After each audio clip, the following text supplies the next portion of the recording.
La situation sécuritaire qui semblait critique à Zongwe, village situé à une quarantaine de kilomètres de Kalemi, semble trouver un palliatif.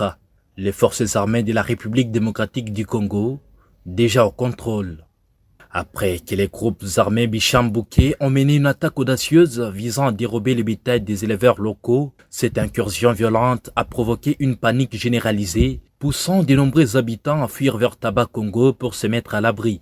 Face à cette menace, les forces armées de la République démocratique du Congo, FARDC, ont été mobilisées pour établir l'ordre. Le commandant des opérations Salama dans le Tanganyika et commandant de la 22e brigade de réaction rapide, le général Dunia Kashindi Fabian, a rapidement dépêché une équipe sur le terrain, dirigée par le commandant second de la 22e brigade de réaction rapide, le lieutenant-colonel Lusanga Nsomo Igabi. Arrivé à Zongwe le 7 octobre, le lieutenant-colonel a constaté la situation déjà normalisée et a rencontré les membres du groupe d'autodéfense appelé Wazalendo. Lors de cette rencontre, le lieutenant-colonel Nsomo Igabi a exprimé des préoccupations sur les accusations de complicité qui pèsent sur certains membres de Wazalendo dans l'insécurité de la région.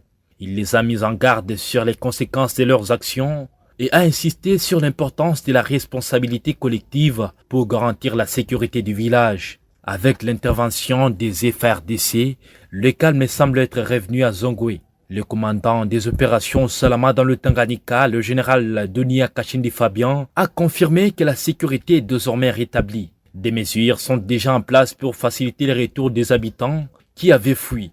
La priorité est de restaurer la confiance entre la population et les forces armées, ainsi que d'assurer un environnement sûr pour tous.